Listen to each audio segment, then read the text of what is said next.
Les oignons, ça me fait toujours pleurer. Ah.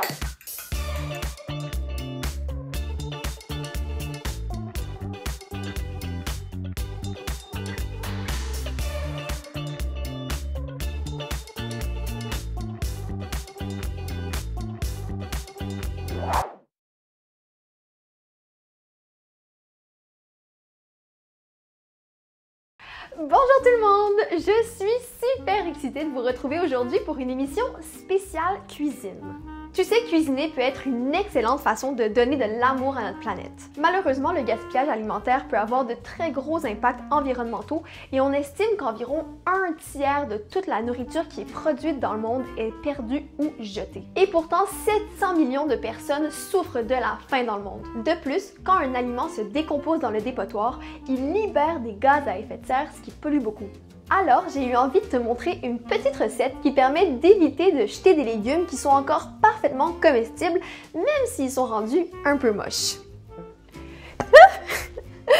C'est parti pour le riz frit de Mélanie! Les ingrédients. Pour cette recette, tu peux vraiment utiliser toutes sortes de légumes oubliés au fond de ton frigo ou de ton garde-manger. Moi, j'ai trouvé une carotte, 2 oignons verts, un petit bout de gingembre et il me reste un peu de persil. Dans mon congélateur, j'ai trouvé des petits pois congelés. Ça faisait un moment qu'ils étaient là, eux, mais ils n'étaient pas encore expirés, alors on va les utiliser environ une tasse. J'ai aussi choisi d'ajouter 2 gousses d'ail et 2 œufs. Moi, je choisis d'être végétarienne, mais si à la maison vous mangez de la viande, tu peux aussi rajouter ici des restants de poulet ou de jambon par exemple. Mais assure-toi toujours auprès d'un adulte que tu peux utiliser cet ingrédient. Maintenant, quand je dis riz frit, y a-t-il un mot qui te vient à l'esprit là tout de suite? Bien sûr! Du riz! Alors quand je fais cuire du riz, j'aime bien en faire en grosse quantité pour en avoir tout au long de la semaine. Si tu as du riz déjà cuit dans ton frigo, tu peux l'utiliser, sinon je te montre comment en faire dans un instant. Je vais aussi utiliser pour cette recette 2 cuillères à soupe d'une huile de mon choix, 2 cuillères à soupe de sauce soya et 1 cuillère à soupe de sriracha. Cette recette donne 4 portions. Pour faire cuire du riz, c'est super simple. Dans une casserole, tu vas verser une tasse de riz. La règle pour le riz, c'est qu'on met 2 fois plus d'eau que de riz. Pour une tasse de riz, on mettra donc 2 tasses d'eau. Tu mets ensuite ta casserole sur ton rond à feu élevé jusqu'à ce que l'eau bout. Une fois que ça bout, on descend le feu à doux et on couvre la casserole.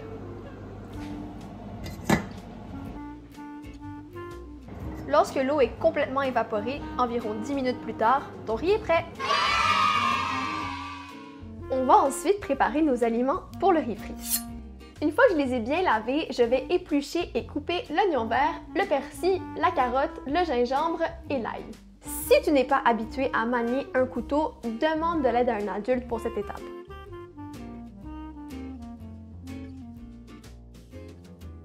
Fais très attention à tes doigts quand tu arrives au bout de la carotte. Pour l'oignon vert, il y a plusieurs parties qui sont mortes qu'on va enlever. Tu remarques peut-être que je garde les pelures de mes légumes au lieu de les jeter. C'est très important de faire ça, tu vas comprendre pourquoi à la fin de la vidéo. Pareil pour l'ail, on va l'enlever de sa coquille avant de le couper.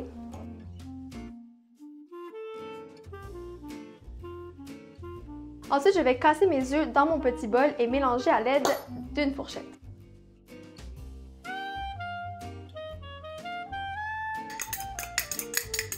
Personnellement, j'aime bien rajouter un petit peu de lait.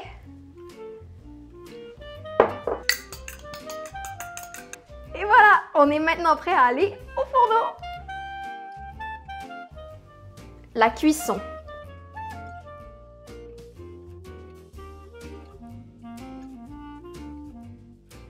Un riz frit, c'est super simple. On fait juste tout mettre dans la même poêle. Mais il y a un certain ordre à respecter.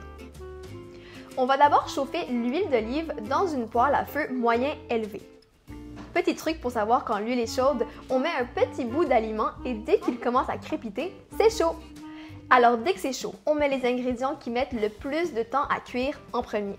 Dans mon cas, c'est les carottes. On attend quelques minutes et on rajoute ensuite presque tous les oignons verts, l'ail, gingembre et finalement les petits pois. On laisse cuire quelques minutes en revenant. Pendant ce temps, dans une poêle à côté, on va faire cuire notre œuf.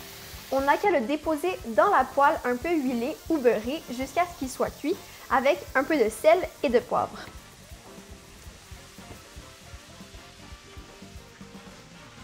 Lorsqu'il est bien cuit, on l'ajoute à nos légumes ou on le coupe en morceaux grossièrement.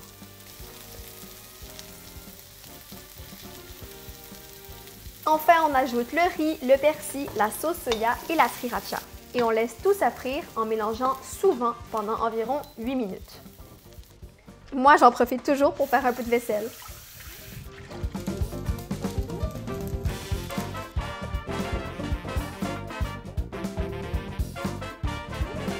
Laisse-moi te dire un petit secret. Les gens vont trouver ton plat bien meilleur si la présentation est belle. Voici donc comment servir un riz frit. Tu vas prendre un petit bol comme celui-là et le remplir de ton riz frit. Ensuite, on va bien le tasser pour que ça se tienne comme ceci. Tu vas poser ton assiette par-dessus et tu tiens bien le bol et l'assiette et whoop, on le retourne. Tada! Je vais ensuite saupoudrer des quelques petits oignons verts qu'on a gardés tout à l'heure.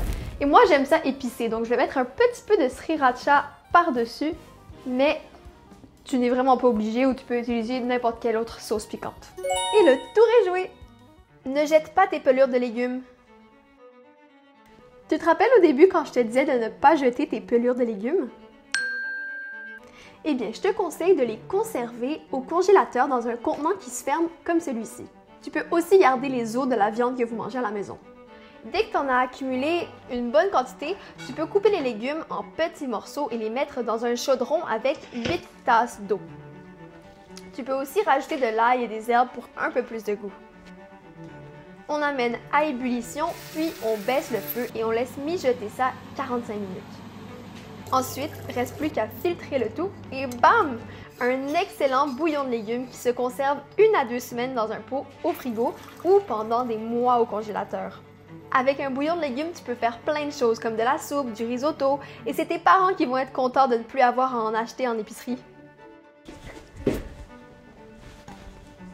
Et voilà mon cher cuistot, tu es maintenant un as du zéro déchet en cuisine. Commente cette vidéo pour courir la chance de gagner un magnifique tablier rouge des As de l'info. Et dis-moi si tu as essayé ma recette.